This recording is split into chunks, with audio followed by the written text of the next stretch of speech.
tarde a todos, senhoras ministras, senhores ministros, senhor Procurador-Geral da República, senhor Advogado-Geral da União, senhoras e senhores advogados, senhoras e senhores que nos acompanham nessa sessão presidente do STF. que declaro aberta por meio de videoconferência extraordinária do Supremo Tribunal Federal. E passa a palavra à senhora secretária, que fará a leitura da ata da sessão anterior. Ata da 20ª sessão ordinária do plenário do Supremo Tribunal Federal, realizada inteiramente por videoconferência em 19 de agosto de 2020. Carmen Lília Oliveira de Presidência Souza, do senhor ministro Dias assessora-chefe do Toffoli, plenário. presentes à sessão os senhores ministros Marco Aurélio, Gilmar Mendes, Ricardo Lewandowski, Carmen Lúcia, Luiz A Fux, assessora está no Rosa plenário Weber, físico Roberto do Barroso, STF. Edson Fachin e Alexandre de Moraes. Ausente, por motivo de licença médica, o senhor ministro Celso de Mello. Procurador-Geral da República, Dr. Antônio Augusto Brandão de Aras, e Vice-Procurador-Geral Eleitoral, Dr. Renato Brio de Góes. Abriu-se a sessão às 15h23, sendo lida e aprovada a ata da sessão anterior. Pergunto se há alguma anotação. Não havendo, declaro a ata aprovada. Ministra Carmen Lúcia, como consignado ao final da sessão de ontem, para continuidade de julgamento, pergunto se posso apregoar a medida cautelar na ADPF 722 de relatoria de Vossa Excelência. Perfeitamente, presidente. Boa tarde. Boa tarde novamente. E com a presença de todos os advogados na sala virtual de sessões, eu apregoo para continuidade de julgamento a medida cautelar em arguição de descumprimento de preceito fundamental 722, na qual consta como requerente Rede Sustentabilidade, interessado Ministro de Estado da Justiça e Segurança Pública, Anice Cury, Confederação Nacional das Carreiras Típicas de Estado e Associação Direitos Humanos em Rede. Na data de ontem, após as sustentações orais e o voto da ministra Carmen Lúcia, que deferia a medida cautelar para suspender todo e qualquer ato do Ministério da Justiça e Segurança Pública de produção ou compartilhamento de informações sobre a vida pessoal, as escolhas pessoais e políticas, as práticas cívicas de cidadãos, servidores públicos federais, estaduais e municipais identificados como integrantes de movimento político antifascista, professores universitários e quaisquer outros que, atuando nos limites da legalidade, exerçam seus direitos de livremente expressar-se, reunir-se e associar-se. O julgamento foi suspenso para continuidade na data de hoje e, na sequência, então, da ordem regimental, passo a palavra ao próximo ministro a votar, ministro Alexandre de Moraes, que tem a palavra. Boa tarde, presidente. Cumprimento ministros, ministra Carmen, ministra Rosa, os ministros. Cumprimento também o doutor Augusto Aras, Procurador-Geral da República. Voto ao ministro Alexandre de Moraes, também por videoconferência. Cumprimentando todos os advogados que fizeram sustentações orais, doutor Bruno Lunardi, doutor Gabriel de Carvalho. Também cumprimento o ministro professor José Levi, advogado-geral da União. Presidente, relembrando rapidamente, já parabenizando o brilhante voto da eminente relatora, a ministra Carmen Lúcia, que detalhadamente colocou a hipótese para que o plenário pudesse analisar. Trata-se aqui, como também Vossa Excelência recordou, de uma arguição do preceito fundamental, onde se pede a declaração de inconstitucionalidade por incompatibilidade com alguns preceitos fundamentais, em especial por desvio de finalidade, da produção de conhecimentos, informações que teriam sido produzidos pelo Ministério da Justiça e Segurança Pública em relação a integrantes do denominado movimento antifascismo, no sentido de que o Ministério, por ato do Ministério da Justiça e Segurança Pública, haveria ocorrido a promoção de investigação sigilosa sobre um grupo de 579 servidores federais e estaduais de segurança identificados como integrantes do movimento antifascismo, incluindo aí, segundo o autor, partido autor, professores universitários. Ainda, como relatado pelo eminente relator... Julgamento de ação contra a investigação sigilosa do Ministério da Justiça contra servidores supostamente identificados como antifascistas.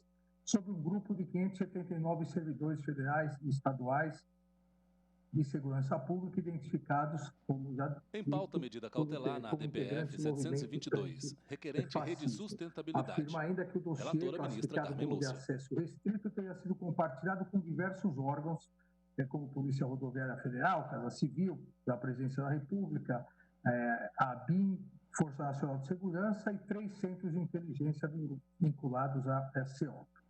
No relatório, haveria menção a policiais formadores de opinião, entrevistas de professores e relação de servidores que teriam subscrito manifestos pela defesa da democracia. É um breve relatório, como eu disse, porque a questão foi amplamente detalhada ontem pela eminente ministra. Quem vota é o ministro Alexandre de Moraes. Presidente, acompanhando a relatora no tocante ao cabimento da arguição de descumprimento de preceito fundamental e também em relação à legitimidade da propositura pelo partido político. E faço, presidente, aqui algumas considerações importantes que tanto foram ditas da tribuna quanto pela eminente ministra relatora. A questão do cabimento da arguição de eventual ferimento de preceitos fundamentais, obviamente essa questão no mérito será mais amplamente discutida, mas não há nenhuma dúvida que existem relatórios de inteligência classificados pelo autor como dossiês, classificados pela Advocacia Geral da União como relatórios de inteligência, mas a existência desse material não foi posta em dúvida em nenhum momento.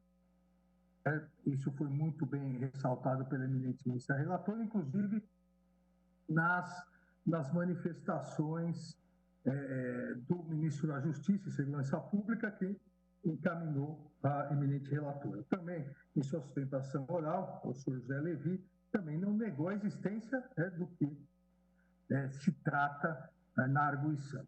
Aqui ressalto que recebi na terça-feira à noite, assim como os demais ministros, por determinação da eminente ministra relatora, recebemos do Ministério da Justiça e Segurança Pública acesso ao material que teria sido impugnado junto com uma senha, e na própria terça para quarta, logo após a nossa sessão no Tribunal Superior Eleitoral, presidida pelo ministro Luiz Roberto Barroso, no final da noite ainda tive o imenso prazer de ver detalhadamente esses dados, que diria não são tão emocionantes como a mídia sugeriu. Muito menos emocionantes, o que não significa serem graves ou não, serem importantes ou não, mas muito menos emocionantes do que sugerido. E aqui entra, presidente, ministro relator, aqui entra a questão a ser definida na presente arguição de descumprimento de preceito fundamental, no caso, análise da medida cautelar pleiteada. Exatamente, me parece, a mesma discussão que tivemos semana passada. Esses dados, essa produção feita pelo sistema de inteligência do Ministério da Justiça e Segurança Pública, que faz parte, e é uma parte prestigiada, importantíssima, do sistema brasileiro de informação. Se esses dados, essa coleta de dados, ela está, nessa primeira análise realizada, está dentro do que seria o serviço de inteligência, do sistema de inteligência, ou se extrapolou e, eventualmente, estaria, de alguma forma, o procedimento realizado pelo Ministério da Justiça estaria extrapolando o que é um sistema de inteligência para realizar investigações específicas ou, mais grave ainda, não só em pauta, realizar medida cautelar na ADPF 722, requerente rede sustentabilidade. Relatora ministra Carmen Lúcia. A preferências políticas, filosóficas, preferências pessoais de determinados entre aspas, investigados. Essa me parece por videoconferência é o ministro Alexandre de Moraes. A da semana passada em abstrato. Ao fundo, parede branca e quadro vermelho. Apesar do controle concentrado aqui, se dá em relação a fatos específicos. De um lado, alega o Ministério da Justiça e Segurança Pública que, por meio também da Advocacia Geral da União, que a produção de informações de inteligência está sendo realizada e foi realizada com base em toda a legislação que regulamenta, e o Ministério da Justiça, repito, é parte essencial, importantíssima no sistema de inteligência, compete ao Ministério da Justiça participar e realizar de troca de informações, isso é toda a legislação, exatamente a mesma legislação, isso nem vou repetir aqui, que nós discutimos semana passada, mas alegam os autores que houve um extrapolamento julgamento de ação contra a investigação sigilosa do Ministério da Justiça contra servidores supostamente identificados como antifascistas. Porque 400 e tantos, aqui agora até perdi o número, 400 e tantos, 500 servidores públicos teriam sido investigados. Então, qual me parece a interpretação mais razoável a partir dos fatos, a partir da análise do que foi produzido? Obviamente, não é permitido ao Ministério da Justiça e Segurança Pública, a nenhum órgão que faz parte do sistema de inteligência, do SISBIN, o Sistema de Inteligência Brasileiro, o Sistema Brasileiro de Inteligência, nenhum órgão bisbilhotar ou fichar ou ainda estabelecer classificações, seja de servidores públicos, seja de particulares, para com isso enviar a determinados outros órgãos, fazer esse compartilhamento, porque o sistema de inteligência, os relatórios de inteligência, eles não podem ser utilizados para procedimento disciplinar, para procedimento criminal. Relatórios de inteligência, como o próprio nome diz, servem para basear a tomada de decisões e só podem ser produzidos a partir de fatos graves, fatos importantes relacionados à própria defesa do Estado, à própria ordem pública. Aqui não se tem, como parece, um subjetivismo tão grande para a relação, para a feitura de relatórios de inteligência. Não pode acordar determinado dia um servidor que faz parte do SISBIN e falar: eu acho que determinada pessoa, para usar um termo antigo, subversiva, e a partir disso começar a levantar informações em relação a essa pessoa. O que nós verificamos, pelo menos na minha análise inicial, o que nós verificamos na maior parte de toda a documentação juntada aos autos são informações tiradas de rede social, do Google, eu diria informações extremamente precárias para um sistema de inteligência que deveria ser muito melhor, e digo isso porque já dizia desde o tempo do Ministério da Justiça, desses relatórios de inteligência. Há vários relatórios de inteligência, se não a grande maioria, eu diria, de fatos pretéritos, narrando que houve manifestação A, manifestação B, em determinada manifestação algumas pessoas depredaram não sei o quê, e a polícia reagiu assim. Ou seja, a grande Vota o ministro Alexandre de Moraes desses em pauta, medida cautelar na DPF 722, requerente rede sustentabilidade. Relatora, ministra Carmen Lúcia. Da República, grande parte desses relatórios, qualquer pessoa teria acesso pela internet. Há até um deles que, de inteligência Hoje não tem nada. Se preocupa mais em tentar identificar uma moça que teria tirado a blusa numa manifestação. E junta como essa prova? Junta a foto do jornal que apareceu isso. Ou seja, é extremamente precário, mas na grande parte, a produção desses relatórios de inteligência, que, volto a dizer, deveriam ser mais inteligentes, mas a grande parte desses relatórios de inteligência está analisando fatos e situações, nos termos exatamente do que o artigo 1º, parágrafo 2º da Lei 9.883 de 99 prevê. Ou seja, que a inteligência os órgãos de inteligência devem realmente fornecer às autoridades competentes informações oportunas, abrangentes e confiáveis. Me parece que grande parte desses relatórios de inteligência confia muito na internet, porque repete muito o que sai na internet, mas informações oportunas, abrangentes e confiáveis diante de fatos ou situações que possam resultar em ameaças ou riscos aos interesses da sociedade e do Estado. Então, manifestação A, manifestação B, quebra-quebra, isso, aquilo.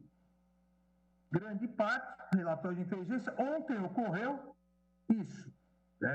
Na semana passada, no fim de semana, houve manifestações a favor do presidente, contra o presidente, a favor ocorreu isso, contra ocorreu aquilo. Determinado local houve quebra disso, quebraram, depredaram isso, aquilo, a polícia agiu, a polícia prendeu. Relatórios de fatos pretéritos, na grande maioria, relatórios de fatos pretéritos, alguns, eu volto a afirmar, sem nenhuma relevância, outros que juntam dados para dar eu diria, muito mais, eu classificaria, se fosse classificar, muito mais como um clipe jornalístico do que um verdadeiro relatório de inteligência, E alguns, aí sim, o intercâmbio de dados e conhecimentos, mas nenhum deles, pelo menos daqueles que foram juntados, que eu pude analisar, nenhum invadindo, como nós analisamos, e o Supremo determinou a impossibilidade na semana passada, nenhum deles invadindo a seara judiciária, ou seja, não há nenhuma informação que dependeria de ordem judicial, não há nenhuma informação de quebra, a partir de quebra de sigilo financeiro, não há nenhuma informação a partir de interceptação telefônica compartilhada, nada em relação a isso. O que, então, causou, a meu ver, tanta celeuma, o que realmente parece, nesse primeiro juízo, ter extrapolado. E, a meu ver, há aqui um percentual mínimo, que também não tem grandes informações, mas não faz parte, a meu ver, não faz parte do que deveria existir em relatórios de inteligência. E o que é isso? Num determinado momento, e não consta por ordem de quem, não consta o porquê e não há um procedimento específico. É o que deveria haver, para isso o próprio em pauta, medida cautelar na DPF 722, requerente rede sustentabilidade. Relatora ministra Carmen Lúcia. Se estabelecer esse hiper procedimental nessas hipóteses. Num determinado momento, se começa a identificar policiais que seriam contrários ao governo, policiais que seriam dos movimentos antifascistas, mas, e aí, um claro viés político, que seriam contrários ao governo, às manifestações governamentais, e começa, por Estado, começa em tese, se fichar policiais. No estado do Rio Grande do Norte, esses oficiais, esses policiais civis, esses policiais rodoviários federais, estado por estado. Olha, isso, a meu ver, é sem qualquer justificativa aparente, pelo menos que foi juntado, isso não faz parte do que a legislação estabelece na produção de relatórios de inteligência. Uma coisa é estabelecer, através de troca de informações, em tese, o que há a possibilidade de greve de policiais que possa gerar uma insegurança pública. Isso é importante nos relatórios de inteligência para se evitar o caos social. Uma coisa é a troca de informações, relatórios de inteligência para se verificar eventuais manifestações que possam interromper, como houve na greve dos caminhoneiros, interromper o abastecimento. São fatos, você analisa fatos. Outra coisa é começar a planilhar, estado por estado, policiais militares, policiais civis, que são lideranças, eventualmente, contra o governo, lideranças contra as manifestações realizadas a favor do governo. Vota o ministro Alexandre de Moraes. Qual o interesse? Julgamento de ação contra a investigação sigilosa do Ministério da Justiça contra servidores supostamente identificados como antifascistas. Está prevista uma manifestação que, eventualmente, possa atrapalhar o abastecimento, possa atrapalhar o acesso a hospitais.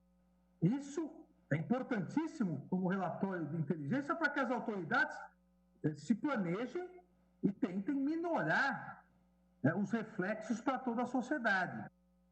Mas, a partir disso, querer se estabelecer em determinados órgãos de segurança pública de todos os estados e órgãos de segurança pública, quem é a favor, quem é contra determinadas posições políticas, filosóficas, ou mesmo quem é a favor ou contra o governo, não há, ao meu ver, a mínima razoabilidade em relação a isso.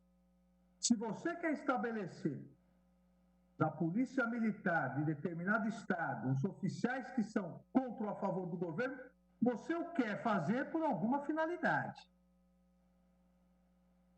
Não há nesse tipo de informação, e volto a dizer, enquanto as demais informações, todas, eram tiradas da internet, num recorta e cola, se você começa nessa relação querer estabelecer, entre aspas, fichar a favor ou contra,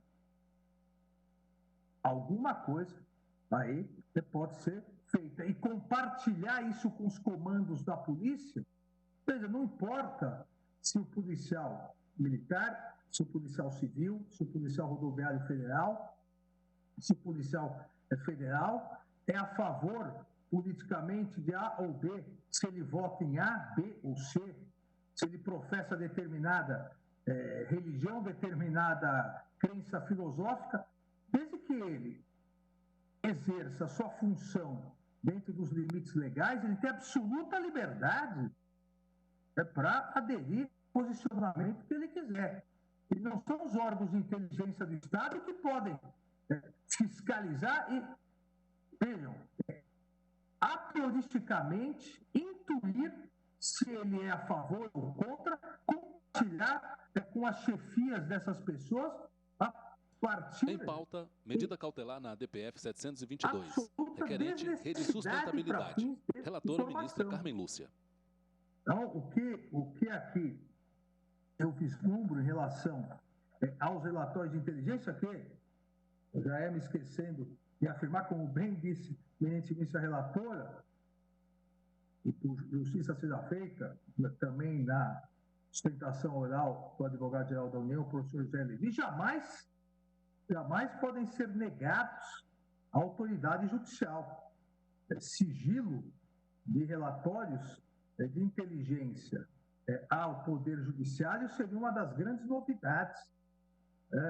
Nem na época do Irãs Contra, todos devem se recordar da venda de armamento por militares norte-americanos para Nicarágua, nem nessa época se negou o compartilhamento de informações de inteligência. Agora, inteligência, relatórios de inteligência, esses relatórios configuram uma coisa. O planilhamento, a utilização das informações do Estado, do poder do Estado, do sistema brasileiro de inteligência, para separar, principalmente, dentro dos órgãos policiais, quem o relatório de inteligência acha que é a favor ou contra, e a partir daí comunicar com os seus superiores, as autoridades estaduais, isso é extremamente perigoso e há nisso um desvio, como salientou a eminente ministra relatora, a meu ver, há nisso um desvio de finalidade. Houve, é certo, a partir desses relatórios, houve, é certo, algumas informações sobre professores, professor da USP, sobre outros servidores públicos, que também caem nesse mesmo desvirtuamento, mas o que mais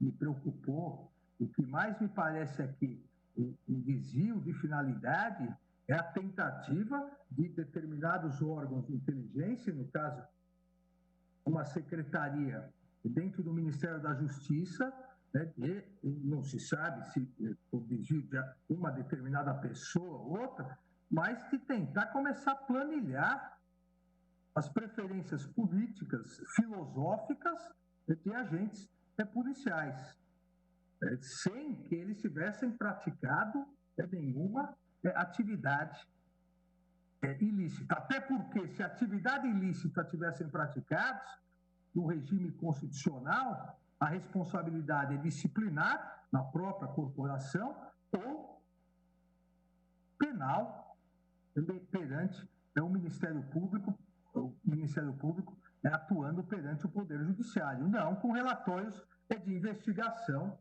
para tentar punir alguém porque ele professa determinada posição política, contra ou a favor do governo estadual, contra a favor do governo federal. Vejam que nós tivemos antes do, entre aspas, vazamento desses relatórios, já tivemos muitas matérias dizendo determinada polícia em determinado estado é a favor disso, a favor disso. Nós não podemos partir para tentativa de taxar instituições e corporações governamentais como a favor ou contra determinadas pessoas a partir de relatórios de inteligência que não, repito aqui, que não trazem informações oportunas, abrangentes e confiáveis sobre fatos ou situações, como a lei exige. Simplesmente trazem aleivosia sobre pessoas. Determinado agente de inteligência acha que essa pessoa, esse policial, que ele é a favor disso ou aquilo.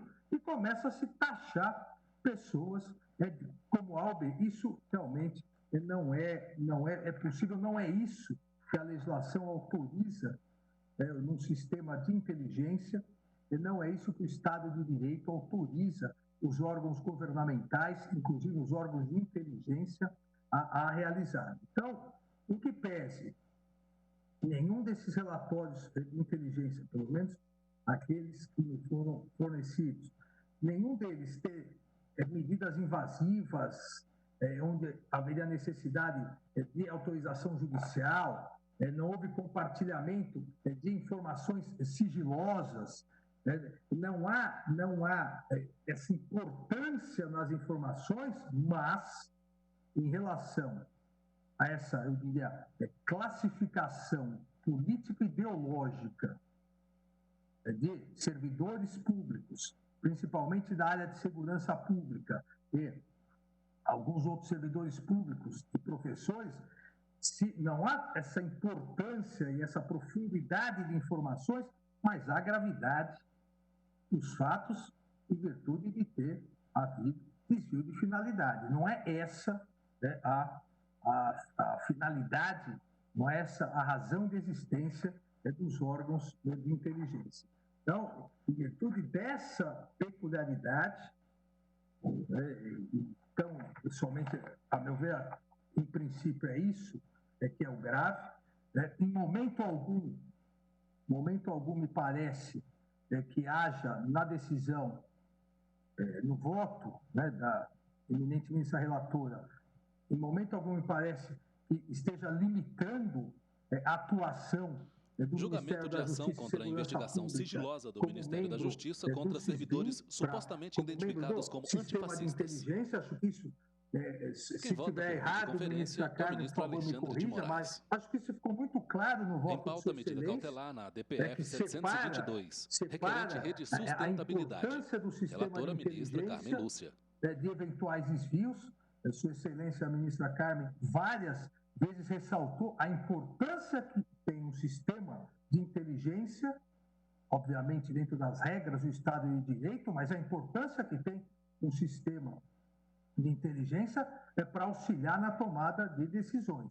Então, aqui, da mesma forma, em momento algum, eu limito, dentro da legislação, a atuação do Ministério da Justiça e Segurança Pública no SISBIM, no Sistema de Informação. Agora, obviamente, não é possível que qualquer, aqui não é só o sistema de inteligência do Ministério da Justiça e Segurança Pública, mas qualquer sistema de inteligência, não é possível que qualquer órgão público possa atuar fora dos limites da legalidade e possa, fora desses limites da legalidade, começar a produzir e compartilhar informações sobre vida pessoal, escolhas pessoais, políticas de pessoas. Sai da análise de fatos, e são os fatos necessários. Obviamente, a legislação autoriza, dentro dos fatos, se identificar pessoas, esses organismos, mas não bisbilhotar e supor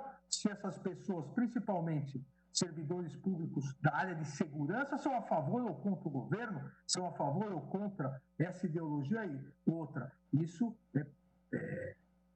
é grave. Certo que, como foi feito, estava mais para fofocaiada, do que um relatório de inteligência. Mas poderia avançar num sentido mais profissional e muito mais perigoso. Então, nesse sentido, resguardando aqui a atuação, que é uma atuação histórica do Ministério da Justiça e Segurança Pública na produção de relatórios de inteligência, digo isso, já disse na outra aceitada, como quem participou, principalmente durante as Olimpíadas. Nas Olimpíadas, a troca de informações do sistema de inteligência foi uma troca de informações importantíssima. Agora, não se bisbilhotava se o policial militar do Amapá ia torcer para a Rússia ou para a China no jogo de vôlei. Isso pouco importava para efeito de saber se ele era comunista, socialista ou capitalista. O que se apurava e se trocava eram fatos, informações. Então, com essas considerações, acompanho Sua Excelência, a ministra Carmen Lúcia, nos exatos termos da sua cautelar, ou seja, no sentido de deferir a medida cautelar para suspender todo e qualquer ato do Ministério da Justiça e Segurança Pública na produção ou compartilhamento de informações sobre a vida pessoal, as escolhas pessoais e políticas, as práticas cívicas de cidadãos, servidores públicos federais, estaduais e municipais, identificados como integrantes de movimento político antifascista, professores universitários e quaisquer outros, aqui também muito bem salientado pela eminente relatora, que atuando nos limites da legalidade, exerçam seus direitos de livremente expressar-se, reunir-se e associar-se. É como voto, presidente. Agradeço ao ministro Alexandre de Moraes. E agora, dando sequência, como vota o ministro Luiz Edson Fachin. Muito obrigado, senhor presidente, eminente ministro Dias Toffoli. Cumprimento Vossa Excelência, os eminentes pares, as eminentes ministras Carmen Lúcia e Rosa Weber, de modo especial a eminente ministra relatora, a ministra Carmen Lúcia, Saúdo as sustentações orais que aqui aportaram, da Advocacia Geral da União, dos ilustres advogados que também sustentaram e também do excelentíssimo senhor Procurador-Geral da República. Senhor presidente, eu irei juntar declaração de voto e, desde logo, anoto que eu estou acompanhando integralmente a cautelar deferida pela eminente ministra Carmen Lúcia, nessa DPF 722, nos termos que vêm de ser repisados agora ao final do voto pelo eminente ministro Alexandre de Moraes.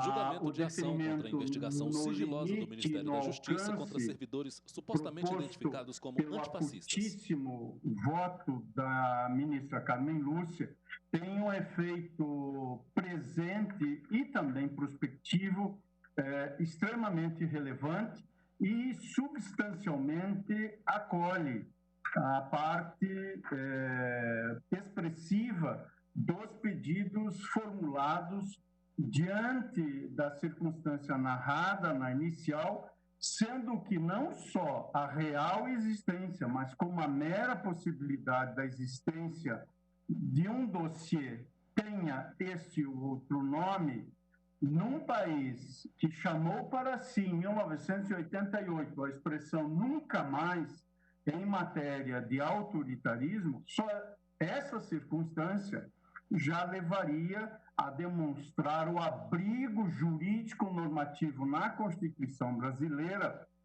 sobre as pretensões legítimas vertidas na inicial. Por isso, dos pedidos formulados, Sua Excelência, eminente ministra Carmen Lúcia, acolhe o pedido número 1 e o pedido número 4 integralmente. Quanto ao pedido número 2, que se refere à remessa dos conteúdos para análise desse tribunal com manutenção provisória do sigilo e que se desdobra no pedido segundo o qual, identificada a ausência de fundamento ao sigilo, que este seja levantado, desde que não haja prejuízo à vida privada das pessoas listadas pelo Ministério da Justiça e Segurança Pública, creio que Sua Excelência, eminente ministra relatora, adotou a posição prudente de, neste momento, evitar a exposição pública, especialmente desse anexo número 1 do relatório 381, que contém quase 600 de nomes ali mencionados. Isso corresponde, nada obstante, a reconhecer que, pelo menos na forma que chegou ao meu gabinete, o documento, trata-se de documento de acesso restrito. Não há, no sentido formalmente próprio, a classificação de sigilo, o que corresponde a dizer que há um direito de informar e ser informado que se soma a este tema para uma eventual reapreciação dessa matéria. Nada obstante, não avanço para além disso, porque estamos em sede de cautelar. Mas parece-me saliente que este pedido evidencia que há também aqui uma pretensão legítima. E o último pedido, que também não obteve apreciação afirmativa de Sua Excelência, eminente ministra relatora, trata do pedido final da inicial, que diz respeito à abertura de inquérito pela Polícia Federal para apurar eventual prática de crime por parte do ministro da Justiça e Segurança Pública e seus subordinados. Percebe-se claramente do voto de Sua Excelência que este tema não restou verticalizado, estamos em sede cautelar. Eu estou de acordo com Sua Excelência, especialmente porque, desde que essa matéria chegou aos nossos gabinetes, ao menos ao meu gabinete aqui no tribunal, ao contrário, o senhor ministro da Justiça e Segurança Pública, doutor André Mendonça, tem prestado importantes informações nesta matéria. Nada obstante, este é um tema que também, em relação a subordinados ou, enfim, a servidores que tenham eventualmente medida cautelar na DPF 722, requerente rede sustentabilidade. Relatora ministra Carmen Lúcia. Futura. Aliás, a esse ministro propósito, Luiz Edson Fachin. Como disse o senhor presidente, serei breve, parece-me importante anotar que o relatório inicia com pedido de busca no dia 24 de abril deste ano. Não me parece ser muito ao acaso esta data. Sabe-se, bastando folhear os periódicos, do dia 24 de abril deste ano.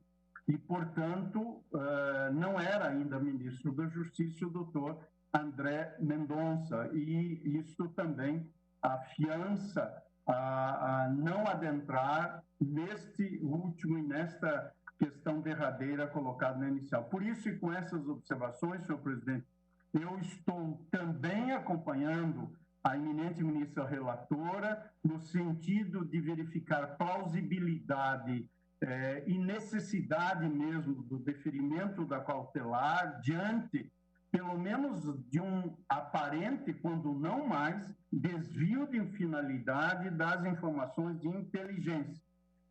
Sabemos todos que o artigo 37 da Constituição determina que a administração pública se paute pela legalidade, impessoalidade, moralidade, publicidade e eficiência.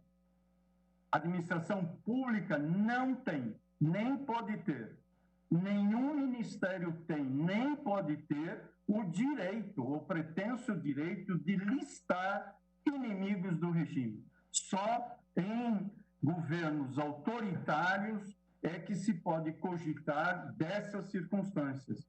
E, portanto, o direito à livre manifestação não está na órbita da infração penal. E a liberdade de expressão, o direito ao protesto, não está na órbita de investigação penal e nem mesmo desse tipo de serviço de inteligência que recai sobre, como disse a eminente ministra relatora, escolhas pessoais e políticas, práticas cívicas dos cidadãos, sejam servidores públicos de qualquer ente da federação, sejam especialmente integrantes do movimento antifascista, sejam professores universitários, sejam cidadãs ou cidadãos que assim exercitam o chamado primeiro direito.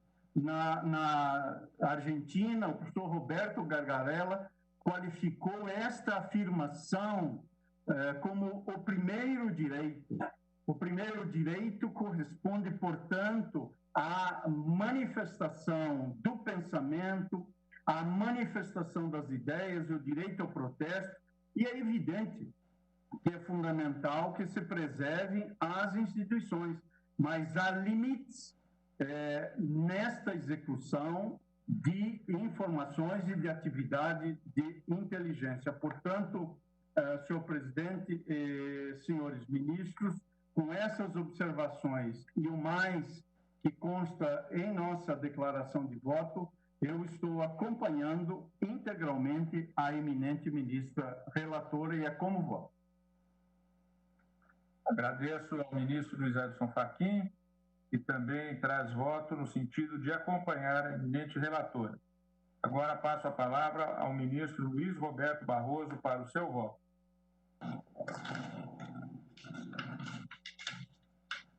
Presidente, cumprimento a todos, ministra Rosa Weber, ministra Carmen Lúcia, senhores ministros, senhor Procurador-Geral da República, doutor Augusto Aras, senhores advogados aqui presentes.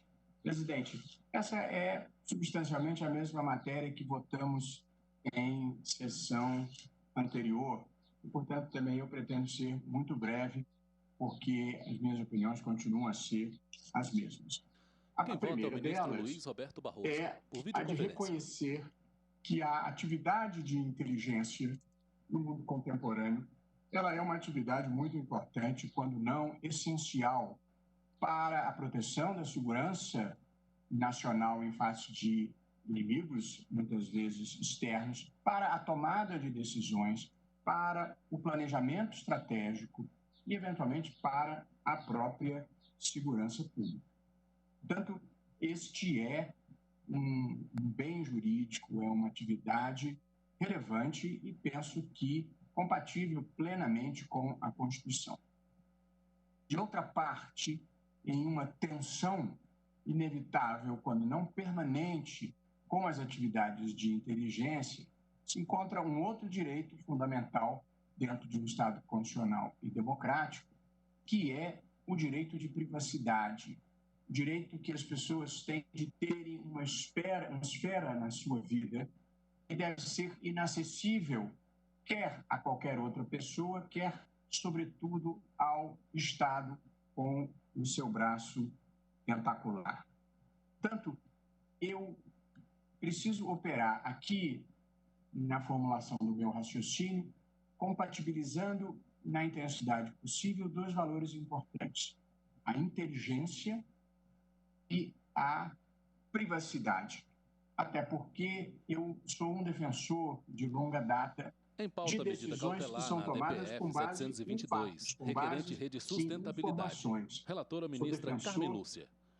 Julgamento de ação contra a investigação sigilosa do Ministério da Justiça contra servidores supostamente identificados como antifascistas. Não latino-americana, de uma retórica tonitruante, uma retórica muitas vezes vazia e abstrata, que guarda uma certa indiferença em relação à realidade, ao mundo real. Portanto, sou defensor de decisões que se baseiem na experiência e que monitorem os resultados. Portanto, experiência e resultado são os dois elementos da virada pragmática da qual eu sou um defensor. De outro lado, nesse mundo que nós vivemos, os dados e as informações se tornaram um ativo muito valioso, mais até talvez do que os bens industriais e comerciais.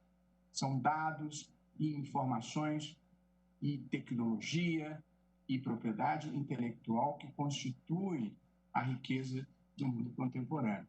Há uma passagem boa nos livros do Yuval Noah Harari, em que ele diz: se você está tendo acesso a algum proveito de graça, pode ter certeza que o produto é você, porque são as informações a seu respeito que estão sendo colhidas e utilizadas.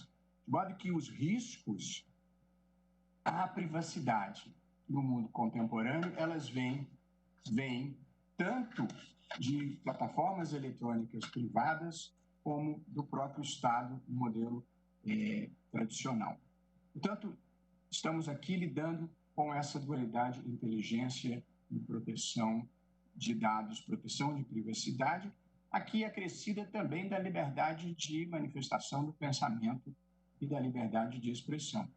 Eu lembro que, há não muito tempo atrás, nós decidimos também nesse plenário, salvo engano, por unanimidade ou quase unanimidade, em sentido contrário ao compartilhamento de informações pelas empresas de telefonia com o Instituto Brasileiro de Geografia e Estatística. Devo dizer que uma decisão que tomei sem nenhum entusiasmo, justamente por reconhecer que os dados e as informações são importantes, mas pelo temor fundado que a maioria dos ministros demonstrou, eu inclusive, de malversação na utilização desses dados e dessas informações. Quem vota é o ministro Luiz Roberto Barroso. Embora a atividade de inteligência seja indispensável, poucas áreas na vida de um país, mesmo nas democracias, oferecem maior risco de abuso do que esta área de inteligência. E basta olhar para o mundo, para a história recente, para ver os horrores que a KGB fez na União Soviética ou a Stasi fez na Alemanha Oriental. Mas um pouco para demonstrar que o risco de abuso nessa matéria não tem ideologia, a NSA nos Estados Unidos também já foi denunciada pelo acesso indevido às informações de milhões de celulares em todo o mundo. Portanto, sempre que se lida com a atividade de inteligência, é preciso ter em conta o risco que ela oferece de abuso e a tentação que ela representa para os governos e os governantes. Todos, em qualquer tempo, estão sujeitos à tentação de utilizar órgãos de inteligência e as informações obtidas para protegerem os seus interesses próprios e não, em rigor, os interesses do Estado. Lembrando que inteligência, serviço de inteligência, é uma atividade de Estado e não uma atividade de governo. E no Brasil, para não esquecermos, o passado nessa matéria condena em que os órgãos de segurança, os órgãos de inteligência foram largamente utilizados para monitorar adversários políticos, intimidá-los, inclusive com o vazamento de algumas informações ou fazendo-os saber que estavam sendo observados quase que em tempo integral, não para a proteção do Estado, mas para a defesa de interesses, às vezes mesquinhos, dos governantes. De modo que a simples possibilidade da volta dessa prática dentro do Estado constitucional e democrático brasileiro, que dura 32 anos sob a Constituição de 1988, e não foram tempos banais. Tivemos chuvas, ventos, trovoadas e tempestades, mas preservamos a nossa estabilidade institucional, preservamos a integridade dos valores democráticos e continuamos a defendê-los, inclusive contra esse tipo de abuso. E apenas lembrando que no passado recente, tão ruim quanto a bisbilhotice dos adversários políticos foi a utilização de órgãos de inteligência para proteger desmandos e muitas vezes para proteger crimes cometidos no âmbito do próprio aparelho estatal, e eu consideraria como um dos episódios mais emblemáticos dessa utilização o conhecido atentado do Rio Centro, ocorrido em 1981, praticado por pessoas ligadas aos órgãos de inteligência e que depois utilizaram os órgãos de inteligência, para quem acompanhou a história, para chantagear as pessoas que conduziam um inquérito policial militar com seriedade, porque ali se armou uma das maiores e mais desonrosas farsas da história brasileira. Portanto, o passado no Brasil condena em matéria da utilização indevida dos órgãos de segurança. De modo que esse tipo de monitoramento para saber o que fazem eventuais adversários desse grupo antifascista é completamente incompatível com a democracia, a menos que se tivesse qualquer elemento para supor que eles tramavam contra o Estado ou tramavam contra as instituições democráticas. Mas se a preocupação fosse verdadeiramente essa, talvez fosse o caso de monitorar os grupos fascistas e não os grupos antifascistas. E, por via de consequência, também eu aqui estou me alinhando à eminente relatora, a ministra Carmen Lúcia, a quem cumprimento pela presteza e pela adequação do seu voto. E também eu, como já fez o ministro Luiz Edson Fachin, o que pude entender dos elementos dos autos, além da má qualidade dos relatórios, como observou o ministro Alexandre de Moraes, o ex-advogado-geral da União, doutor André Mendonça, não teve qualquer ligação com esses eventos, porque os fatos seriam anteriores sequer à sua própria designação. E a nossa questão aqui não é ratione persone, é ratione matéria. O problema é achar que numa democracia é possível esse tipo de monitoramento e eventual intimidação de adversários. Por esse conjunto de razões que brevemente expus aqui, presidente, também eu estou votando no sentido de deferir a medida cautelar para suspender todo e qualquer ato do Ministério da Justiça e Segurança Pública de produção ou compartilhamento de informações sobre a vida pessoal, as escolhas pessoais e políticas, as práticas cívicas dos cidadãos, dos servidores públicos federais, estaduais e municipais identificados como integrantes do movimento antifascista, bem como professores universitários e quaisquer outros que, atuando nos limites da legalidade, exerçam seus direitos de livremente expressar-se, reunir-se e associar-se, como fez, a meu ver, com grande proficiência, a ministra relatora, professora Carmen Lúcia. Portanto, eu estou, presidente, acompanhando integralmente a posição já manifestada e endossada pelos meus colegas. Como vai, presidente? Agradeço ao ministro Luiz Roberto Barroso, também vota no sentido de acompanhar a ministra Carmen Lúcia. Como vota a eminente ministra Rosa Weber? Cumprimento, assim como o audiência do tribunal, o senhor Procurador-Geral da República, o senhor Advogado-Geral da União, senhores advogados presentes, senhoras e senhores, minhas saudações a todos. Cumprimentos especiais à eminente ministra relatora, que apresentou o voto cuja luz e brilho permitem-nos um julgamento seguro. Meus cumprimentos ainda aos que fizeram uso da palavra na tribuna virtual com valiosas sustentações orais.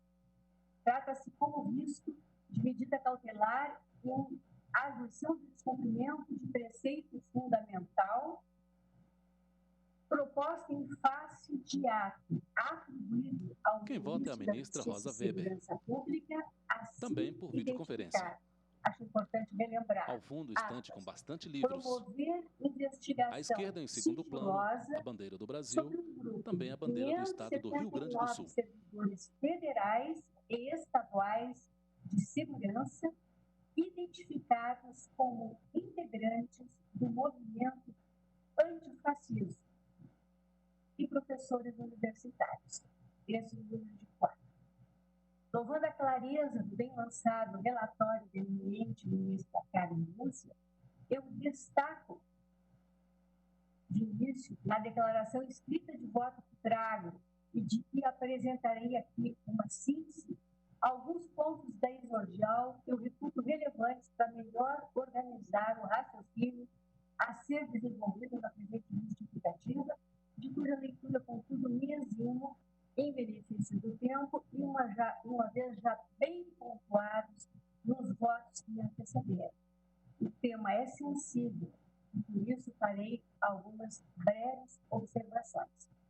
Eu aprecio a legitimidade ativa de causa, os requisitos de admissibilidade desta ADPF, no sentido de afirmar a sua presença na linha do voto da eminente relatora, que permite, em atenção à preliminar renovada da tribuna pelo eminente Procurador-Geral da República, rejeitá-la, a compreensão de que a ADPF é, com todo respeito, instrumento processual idôneo ao fim proposto, pela eficácia típica dos processos objetivos de proteção da ordem constitucional de que se reveste, vai dizer, eficácia erga omnes, o efeito vinculante próprio ao controle abstrato de constitucionalidade. Quanto aos requisitos autorizadores da concessão da medida liminar, eu pontuo desde logo que, em absoluto, se está aqui a negar ou aviltar o caráter essencial da atividade de inteligência, que é uma atividade de Estado típica para assegurar, no mundo contemporâneo, a segurança do país e da ordem constitucional face a ameaças. Atividade essa que, como muito bem enfatizado pelo ministro Alexandre de Moraes ao julgamento da ADI 6529 não se confunde com atividade de investigação. Tampouco se desconhece que a elaboração de relatórios integra atividade de inteligência, consabido que dela constituem tais relatórios elementar recurso metodológico.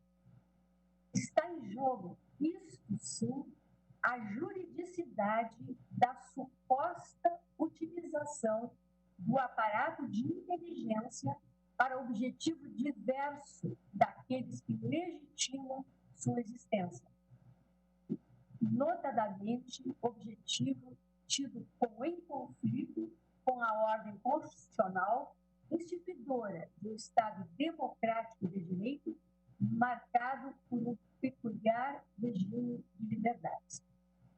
Abrange a atividade de inteligência na dicção da Lei 9.883, de 1999, que institui o Sistema Brasileiro de Inteligência, a obtenção, análise e disseminação de conhecimentos sobre fatos e situações de imediata ou potencial influência sobre o processo decisório e a ação governamental, e sobre a salvaguarda e a segurança da sociedade e do Estado. Em bom português, para decidir bem, é preciso estar bem informado. Assim, o indivíduo, quando toma decisões importantes sobre sua própria vida, em pauta, medida cautelar na ADPF 722, requerente rede sustentabilidade. Relatora, ministra Carmen Lúcia. Não se ignora, pois, o interesse legítimo da administração. Julgamento de ação contra a investigação sigilosa do Ministério da Justiça contra servidores supostamente identificados como antifascistas. Manifestações e condutas atentatórias à segurança da sociedade e do Estado. Cabendo-lhe o dever da vigília, não pode o Estado. Quem vota por videoconferência é a ministra Rosa Weber. Ou, para usar as palavras do conhecido belo Salmo 121, não é dado aquele que tem o dever de guarda dormir nem tosquenejar. Não visualizo esse interesse legítimo, porém, quando invocada a atividade de inteligência para acobertar o que só pode ser descrito, na melhor das hipóteses, já foi aqui enfatizado, como bisbilhotice, na pior, como perseguição político-ideológica. A ausência de fato ou evento específico que lhe confira o lastro justificador. E aqui reveste-se de particular relevância o parágrafo único do artigo 3º da Lei 9.883, de 99, que submete expressamente a legitimidade das atividades de inteligência à observância irrestrita dos direitos e garantias individuais, a fidelidade às instituições e aos princípios éticos que regem os interesses e a segurança do Estado. Em absoluto, se está a imputar de ilícita a atividade de inteligência em si mesma. Repito, no mundo moderno, ela é imprescindível.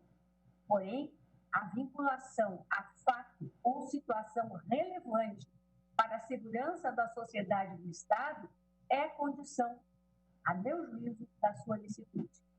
Isso não apenas é o que afirma categoricamente a legislação de urgência, como também o que decorre diretamente do regime dos direitos fundamentais assegurados na Constituição. É que o poder arbitrário, sem o freio das leis, exercido no interesse do governante e contra os interesses dos governados, o medo como princípio da ação... Em pauta, medida cautelar na ADPF 722, requerente rede sustentabilidade. Relatora, ministra Carmen Lúcia. Lembrando conceituação... Vota a ministra Rosa Weber, por videoconferência. O desvio de finalidade se verifica quando o agente pratica ato visando a fim diverso daquele previsto, explícita ou explicitamente na regra de competência. Estou me referindo à Lei 4.717 de 65, de regulação popular. Por derivação, pode-se afirmar com segurança que há desvio de finalidade sempre que o ato é praticado contrariamente ao interesse público. Adoto como premissa da análise que traduz grave desvio de finalidade da administração pública a utilização do aparato institucional desenhado para servir às atividades de inteligência com a finalidade de dissimular a produção de material viciado, tanto no seu conteúdo, por violar direitos e garantias fundamentais, quanto na sua motivação, ao expressar intolerável confusão entre o interesse público do Estado e interesses políticos de feição privada. E esse é o ponto que singulariza o documento objeto do presente feito como postula inicial, tornando impróprias as comparações com relatórios de inteligência relacionados com o objetivo de indicar um certo paradigma de atividade. Relatórios de inteligência não podem ter como alvo uma ideologia específica, e sim a prática real ou potencial de atos atentatórios à segurança pública ou sua ameaça, independentemente da ideologia que expressa. A atividade de inteligência há de ter em mira condutas objetivas e comportamentos específicos, potencialmente atentatórios à segurança pública, às instituições democráticas e aos direitos fundamentais. Quando se volta essa atividade contra pessoas apenas em razão do que pensam, ausente qualquer base material justificadora da atividade, desvia-se da finalidade que a legitima e traduz verdadeira violência. Em uma democracia, ninguém deve temer represália por apenas expressar uma opinião, uma crença, um pensamento não endossado por quem ocupa posição de autoridade. O Estado constitucional não admite sejam as ações do Estado orientadas pela lógica do pensamento ideológico.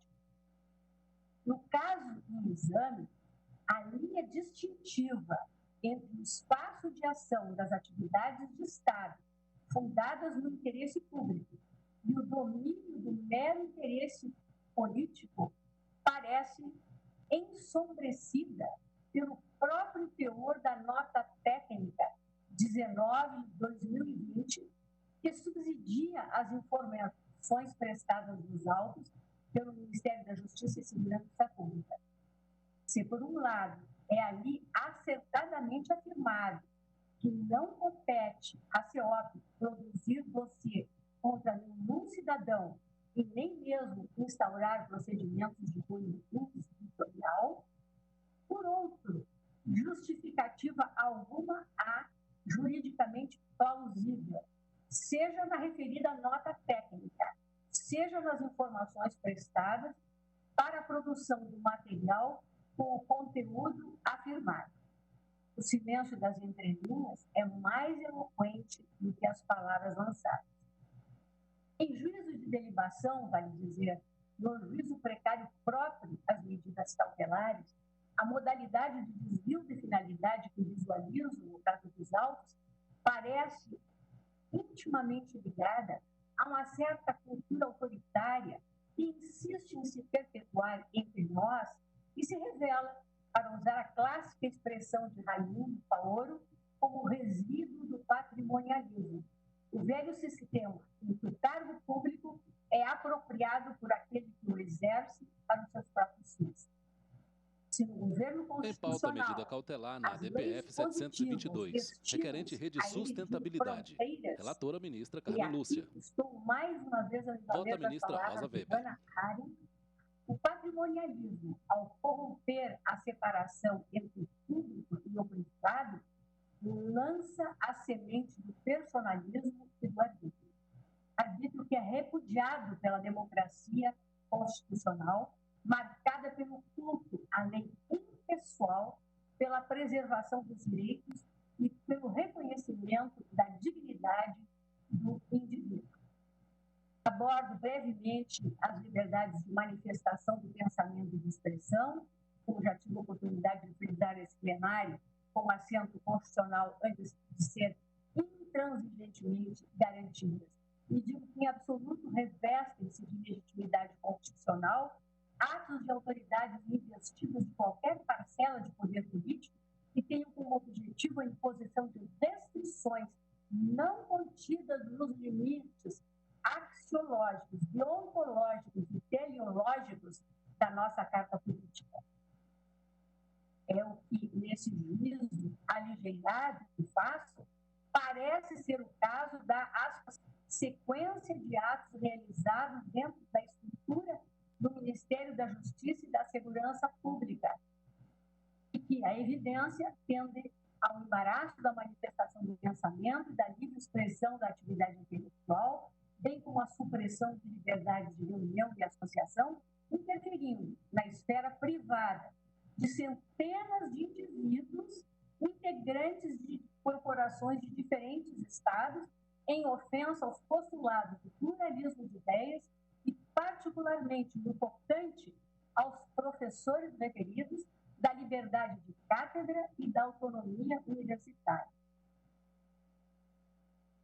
Ferramenta a serviço dos interesses impessoais do Estado, a legislação de regência da atividade de inteligência, ela é desvirtuada em sua finalidade, seus valores e seus princípios, no instante em que invocada como instrumento de amparo ao arbítrio.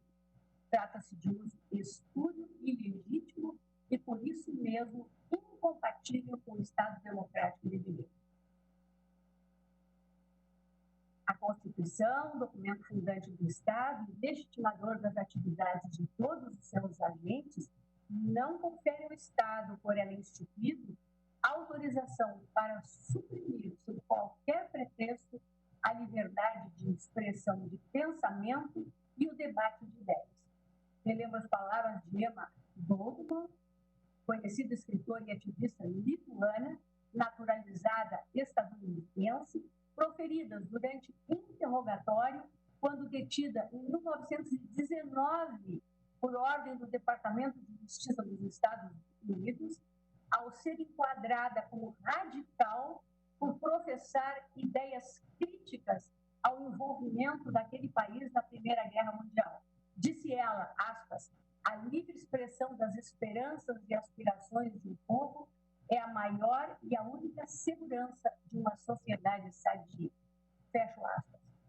Reporto, em particular, o paradigmático julgamento da DPF 187, relatoria do ministro Celso de Mello, julgado em 15 de junho de 2011, que reverbera, não posso deixar de anotar, a sensibilidade política do pensamento de Rosa Luxemburgo, para quem a essência da liberdade política depende dos efeitos revigorantes, benéficos e detergentes dos que pensam de modo diferente. Qualquer imposição heterônoma de asepsia do pensamento é, sem dúvida, incompatível com a observância da garantia constitucional. Mais recentemente, o julgamento do mérito da ADI 2566, redator para o órgão do eminente ministro Edson Fachin, julgamento em maio de 2018, esse plenário reafirmou a primazia da liberdade de expressão na ordem constitucional pacta.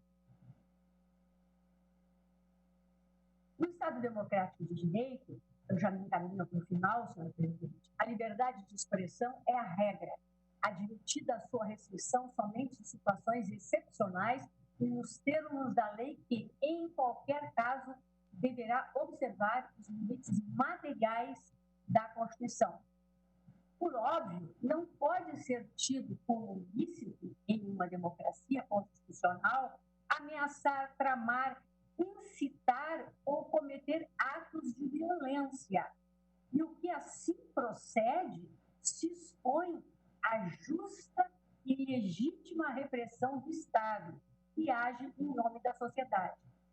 Nesse sentido, embora seja possível afirmar que a lei, o direito objetivo, represente, por definição, uma limitação do direito do indivíduo agir exteriorizar um comportamento segundo as próprias convicções, não se pode, por outro lado, impedir o indivíduo de ter e expressar suas próprias opiniões, ideias e crenças. Cuida-se da secular distinção, que me parece essencial para a solução do caso presente, entre expressão e ação. A ação, excluídos o caos e a anomia, necessariamente encontra limites. O pensamento, todavia, há de permanecer livre. Já se valia do conceito há 350 anos Baruch Spinoza, ao indagar no seu tratado teológico político que coisa pior pode imaginar-se para uma república que serem mandados para o exílio como indesejáveis homens honestos só porque pensam de maneira diferente e não sabem dissimular? Esta corte adota a sadia prática de recorrer com frequência ao auxílio do direito comparado, em especial quando a solução de uma questão jurídica envolve o dimensionamento de conceitos e princípios constitucionais que refletem, muitas vezes, dramas e dilemas universais. Se as cortes estrangeiras tantas vezes nos fornecem lições, pelo exemplo, também nos ensinam, mais raramente, com seus erros. Porém, o caso da decisão da Suprema Corte dos Estados Unidos, na qual uma apertada maioria rejeitou o recurso de um professor investigado a respeito de sua filiação política. Em voto vencido, cuja história tornou mais conhecido do que a tese então prevalecente, o Justice Black, divergindo, registrara que a decisão da maioria, aspas, deixa de considerar o verdadeiro interesse no silêncio do recorrente, o interesse do povo como um todo em poder ingressar em organizações, defender causas e até mesmo cometer erros políticos, sem depois ficar sujeito a penalidades governamentais por ter ousado pensar por conta própria. É esse direito, o direito de errar politicamente, que nos mantém como uma nação forte. Fecho aspas. Irmãos da liberdade de expressão e de manifestação do pensamento, os direitos fundamentais relativos à liberdade de reunião e de associação são igualmente alicerces das sociedades democráticas e as suas limitações, eventualmente admitidas, devem ser interpretadas restritivamente. Aqui eu transcrevo e relembro precedentes dessa Suprema Corte, nessa linha especial, a relatoria do ministro Ricardo Lewandowski, na ADI 1969, julgamento em agosto de 2007. Digo que não é dado ao Estado singularizar indivíduos ou grupos de indivíduos meramente por terem eles se associado por afinidades de cunho biológico, político ou de qualquer outra natureza, ou por terem participado de reuniões pacíficas.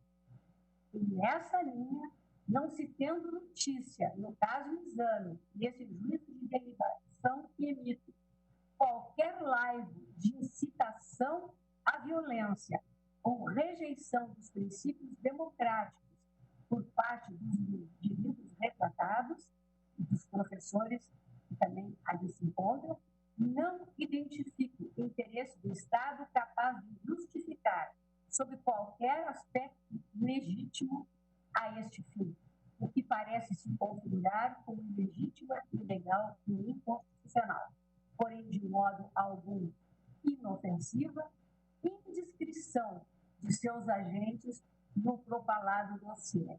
Até porque também já ressaltaram que me antecederam apenas a investigação, no caso do dito relatório ou dossiê, se volta contra um grupo e não contra os que, na mesma linha, defendem posições diversas. Faço, nesse ponto da minha declaração escrita, um breve digressão sobre a especial proteção conferida pela Constituição à intimidade, e digo que, apesar da fluidez do chamado direito à privacidade em termos conceituais, é inegável na quadra atual, e tanto quanto a ampla liberdade de expressão também é uma característica estrutural das sociedades democráticas e que, em absoluto, se opõe à liberdade de expressão. Na verdade, são complementares, fornecendo proteção a diferentes dimensões da personalidade humana, atuando como fatores de limitação do poder das autoridades constituídas sobre o cidadão. É interessante observar que a facilidade com que protegida ou exposta à privacidade transforma-se, com o correr do tempo, na medida da evolução das tecnologias da informação e da comunicação, impulsionando, de outra parte, o aperfeiçoamento das tecnologias voltadas à vigilância. E a hermenêutica constitucional e o poder legislativo não podem ficar em absoluto alheios a essa evolução. E a cada estágio do desenvolvimento tecnológico, se torna materialmente possível a imposição de níveis de controle cada vez maiores sobre os diferentes aspectos das vidas das pessoas, renova-se a questão a ser respondida pelas cortes constitucionais, quanto a permitir que esses espaços sejam preenchidos com o incremento do poder estatal ou com o incremento das proteções à privacidade individual.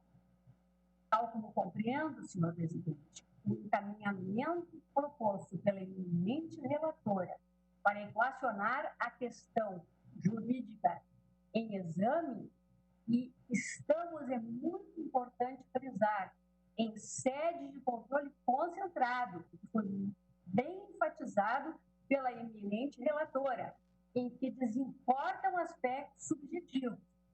Este encaminhamento, longe de invalidar ou tornar sem eficácia qualquer dispositivo da legislação regente da atividade de inteligência, reafirma a Constituição como um norte a ser observado por qualquer exegese válida da lei, de todo ato produzido em um Estado que se afirma uma democracia constitucional, onde a liberdade é sempre o valor primácio.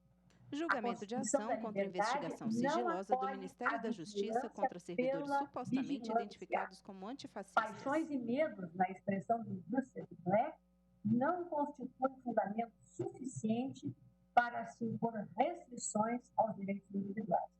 Senhor presidente, no caso presente, reportando ao externado, em especial pelo ministro Alexandre de Moraes e Edson Fachin, quanto aos documentos a nós enviados de forma eletrônica. E, tal como suas excelências examinei, também eu não detectei, pelo menos em juízo de derivação, interesse legítimo a justificar, sob o ângulo da proteção conferida pela Constituição da República, as liberdades referidas, a produção do material cuja juridicidade é questionada. Medida cautelar na DPF 722, requerente rede de sustentabilidade. Finalidade apontado pela relatora, pelo menos em tese, na produção do referido relatório, o que conduz à concessão da cautelar, reafirmando a imprescindibilidade da absoluta reverência, no marco do Estado Democrático de Direito, às liberdades fundamentais, defiro a medida liminar requerida na exata extensão proposta pela eminente ministra Carmen Lúcia, relatora, a quem acompanho integralmente, cumprimentando mais uma vez Sua Excelência pela profundidade, sensibilidade, densidade e beleza do voto proferido. É como voto, senhor presidente. Agradeço à ministra Rosa Weber. E agora, para o seu voto, passo a palavra ao eminente ministro Luiz Fux. Senhor presidente, egrégia corte, ilustre representante do Ministério Público, Sua Excelência, Procurador-Geral da República, doutor Augusto Aras, senhores advogados, Fala por advogado-geral da videoconferência União, o ministro ministro Luiz Zé Fux, Levi, vice-presidente do STF, à advogado esquerda, estante branca repleta dos de livros, ao requerentes, Bruno fundo, armário Lunardi branco. e a Gabriel de Carvalho.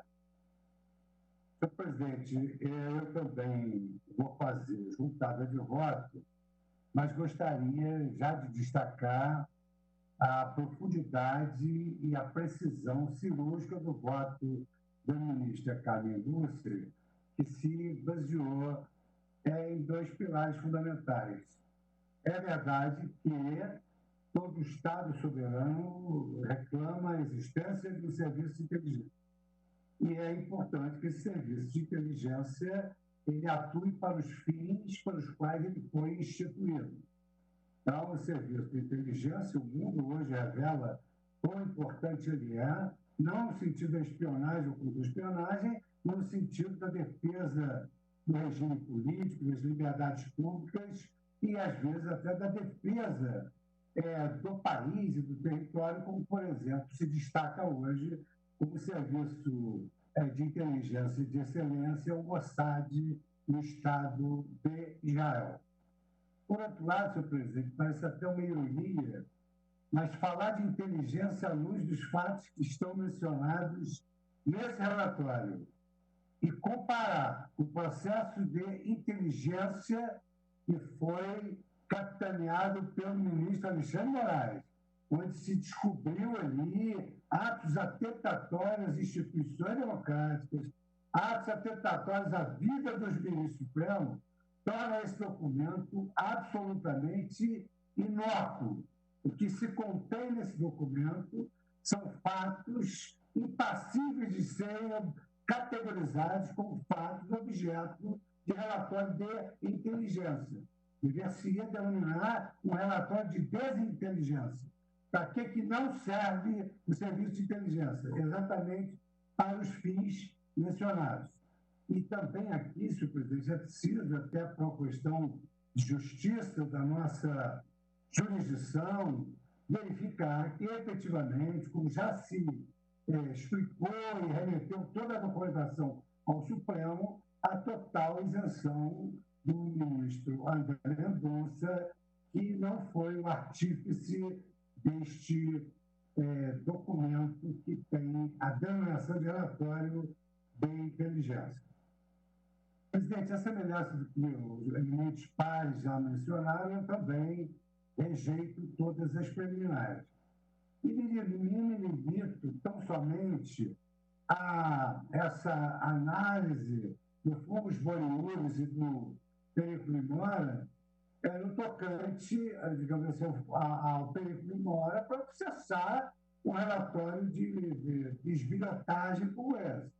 Exatamente nesse campo, a ministra Carmen Lúcia reiterou, já agora pela segunda vez, a sua defesa magnânima das liberdades fundamentais, como a liberdade de informação, já no caso que julgamos da ABIN, na semana passada, e agora acresce outros fundamentos em razão do caso concreto. Eu destaco, senhor presidente, que a jurisprudência do Supremo ela tem reiterado a liberdade de manifestação de pensamento e de comunicação através da pena de todos os ministros que eu aqui pude pesquisar e mencionar, sendo certo que nós, ao apreciarmos a DPF 187, reconhecemos o preceito fundamental do direito de crítica, de protesto, de discordância, decorrente da livre manifestação do pensamento, assim como a liberdade de expressão, que destacou o ministro Celso de Mello na ação cautelar 2695 e também na DPF 187. A Corte, em todos os precedentes, ela reconhece a existência do que na doutrina anglo-saxônica se denomina de Free Marketplace of Ideas, ou seja, mercado livre de ideias, que impede que haja qualquer forma de repressão estatal a priorística ou proibição estatal do dissenso. Nessa linha, o professor Cassus desenvolve a doutrina do Fórum Público diante de discussões é que ele assenta que, segundo esse Fórum Público, a comunidade precisa exteriorizar as suas manifestações, todas elas expostas com sentidos diferentes, com modos de pensar diferentes, exatamente porque, na sua visão sobre a república, a democracia, na idade da mídia social, essas decisões, elas pressupõem que todos têm o direito de expor as suas ideias. E, na verdade, esses doutrinadores trazem sempre à lume o documento fundamental que dá ensejo à especificação das suas regras nas Constituições, e assim que ocorre, as Constituições especificam os tratados internacionais, as convenções internacionais e as leis especificam aquilo que consta da Constituição. O artigo 19 da Declaração Universal de Direitos Humanos de 1948 explicita-se na liberdade de opinião e de expressão de direito humano universal. Quem vota é o ministro ex-vice-presidente do STF. Sem interferências, as opiniões possam ser transmitidas livremente, também as ideias, por quaisquer meios, independentemente de fronteiras, e hoje nós temos os meios digitais. Por isso aqui o artigo 19 inicia a sua dicção com a regra de que ninguém poderá ser molestado por suas opiniões, que é, evidentemente, o que está na ratio essendi desses relatórios anódinos. Mas esses relatórios foram produzidos exatamente no afã de se deixar passar esse primeiro exemplo para depois serem criados outros relatórios. Por isso é que o ministro Alexandre destacou com muita propriedade, e também o ministro Barroso, que a questão não é o conteúdo, a questão é exatamente o procedimento adotado. A nossa Declaração Universal, que é o Pacto São José da Costa Rica, a Convenção Americana sobre Direitos Humanos de 1969, também traz muito expresso no artigo 13 que a liberdade de pensamento e de expressão é um direito de toda pessoa e pode exteriorizá-lo, ter a liberdade de buscar, receber, difundir informações e ideias de toda a natureza, sem consideração de fronteiras, repetindo exatamente aquilo que consta da Declaração Universal dos Direitos Humanos da ONU. E o Pacto São José da Costa Rica ainda acrescenta, nesse artigo 1383, vedando a restrição do direito de expressão por vias ou meios indiretos. E aí assenta um detalhe que é importante para o nosso julgamento, tais como abuso de controles oficiais ou particulares, ou também controle do papel da imprensa. A verdade, senhor presidente, é que o Supremo Tribunal Federal tem dado exemplos extremamente significativos e exemplos de extrema relevância de que liberdade de expressão é algo que combina com a democracia. Uma investigação enviesada escolhe pessoas para investigar, revela uma inegável finalidade intimidadora do próprio ato de investigação. Esse efeito, assim, como a própria ministra Rosa acaba de mencionar, do medo, efeito silenciador do relatório semelhantes aos killing effects de uma prática sensória, inibe servidores públicos e professores e difunde, o que é pior de tudo, a cultura do medo. Inclusive, esse relatório difunde a cultura do medo baseado em um nada político, em um nada jurídico. É muito importante esclarecer que, assim como a defesa do meio ambiente, a defesa do livre comércio, a defesa da liberdade de expressão, ela também é muito importante na atração dos investidores estrangeiros. Os reflexos internacionais, quando se insinuam esses relatórios que podem voltar à nossa memória um período bastante nebuloso, tem reflexos internacionais. Em 27 de julho, a Anistia Internacional, em nota pública, repudiou veementemente a coleta de dados e compilação de informações pessoais contra ativistas de direitos humanos e opositores políticos, como destacou aqui muito bem, com essa sua inteligência privilegiada, essa sua sutileza, o ministro Gilberto Barroso, que tem de ter relatório em favor daqueles que defendem o antifascismo e outras espécies de discriminação. Nós nunca podemos desconhecer, e aqui foi citado pela ministra Rosa Weber, como Hannah Arendt, no filósofo do século passado, ela destacava que a própria dignidade humana foi obtida mediante lutas e barricadas contra o nazifascismo. Então, a iniciativa, esses relatórios, preocuparam a Anistia Internacional, especialmente, está na nota pública, especialmente por conta do Brasil possuir um passado recente de perseguições políticas.